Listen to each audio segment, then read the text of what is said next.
നിങ്ങളുടെ favourite shows ഇനി ഒരിക്കലും മിസ്സാവില്ല. ഇപ്പോൾ C5 കാണും നിങ്ങളുടെ ഫേവറേറ്റ് ഷോസ് തികച്ചും സൗജന്യമായി. എന്തോ പ്രധാന തെളിവ് അതിനകത്തുണ്ടെന്ന് പറഞ്ഞാ അവൻ അത് ഓഫീസിൽ നിന്ന് എടുത്തത്. എന്നിട്ട് ഇടി അതിപ്പോ അവന്റെ പോക്കറ്റിലുണ്ട്. ആ പെൻഡ്രൈവിൽ ഉണ്ടാക്കുന്ന പ്രധാന രഹസ്യം എന്താണെന്ന് നമുക്കറിയണം. ഒരുപക്ഷെ അത് നമുക്കെതിരെയുള്ള തെളിവാണെങ്കിലോ? ആ പെൻഡ്രൈവ് അവന്റെ കയ്യിലിരിക്കുന്ന നമുക്ക് അബദ്ധം. അവനോടത് ചോദിച്ചു വാങ്ങിച്ചാൽ ചിലപ്പോ അത് കൂടുതൽ പ്രശ്നമാകും. അതുകൊണ്ട് അവൻ അറിയാതെ അത് പോക്കണം. അതേക്കുറിച്ച് ഓർത്ത് ചേട്ടൻ വിഷമിക്കണ്ട. അതിന്റെ കാര്യം ഞാൻ ഏറ്റു. അവന്റെ കയ്യിലുള്ള പെൻഡ്രൈവ് ഞാൻ സൂത്രത്തിൽ കൈക്കലാക്കിക്കൊള്ളാം.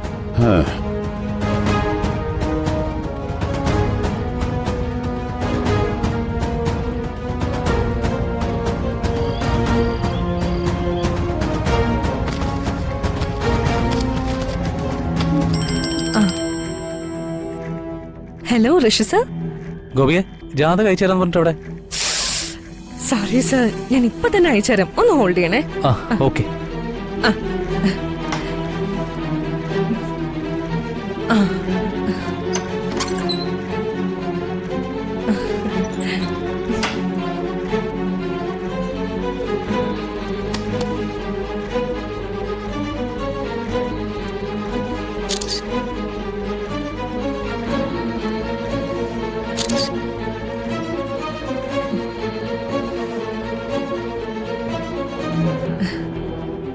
ഹലോ സർ, ഞാൻ അയച്ചിട്ടുണ്ട് കേട്ടോ.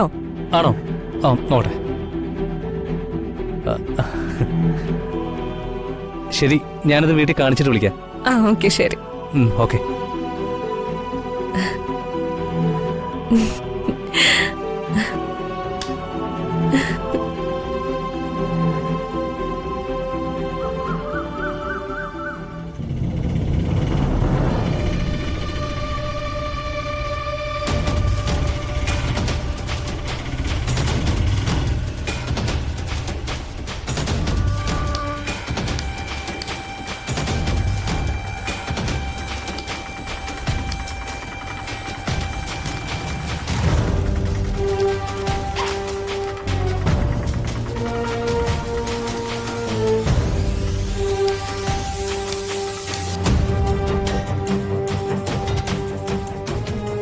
ആഹാ, ഇതാര് സുലോചനയോ?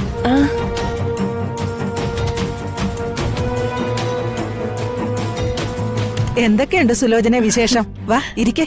അയ്യോ, വേറൊന്നും വിചാരിക്കരുത്. ഇരിക്കാനുള്ള സമയമല്ല, പെട്ടെന്ന് പോണം. അങ്ങനെ പറഞ്ഞ എങ്ങനെയാ? ബന്ധം ഉറപ്പിച്ചതിന് ശേഷം സുലോചന അതേ വരികയല്ലേ? അപ്പോ സുലോചനയെ സൽക്കരിക്കാതെ വിടുന്നത് മര്യാദയാണോ? അതൊന്നും സാരമില്ല. നമ്മള് ബന്ധുക്കളാകാൻ പോകുന്ന സ്ഥിതിക്ക് എനിക്കിനി എപ്പോ വേണമെങ്കിലും വരാല്ലോ. അല്ല, അപ്പൊ പിന്നെ ധൃതി വെച്ച് വന്നാ എന്തിനാ? അമ്മ ജാതകം ചോദിച്ചിരുന്നില്ല? അതെ, ഞാൻ ഋഷിയോട് പറഞ്ഞിരുന്നു. അവൻ ജാതകം വാങ്ങിച്ചിട്ട് വരാന്ന് പറഞ്ഞു. അല്ല, ഇതിനു വേണ്ടി ഇപ്പൊ ഋഷി അവിടം വരെ വരണ്ടല്ലോ. ജാതകം ചോദിച്ച വിവരം അഞ്ജിത എന്നോട് പറഞ്ഞായിരുന്നു. എന്നെ പിന്നെ കൈയോടുകൂടി ഞാൻ തന്നെ ജാതകം കൊണ്ടുവരാന്ന് കരുതി. അഞ്ജിതയുടെ ജാതകം ഇത് അവളുടെ ഒരു ഫോട്ടോയാ.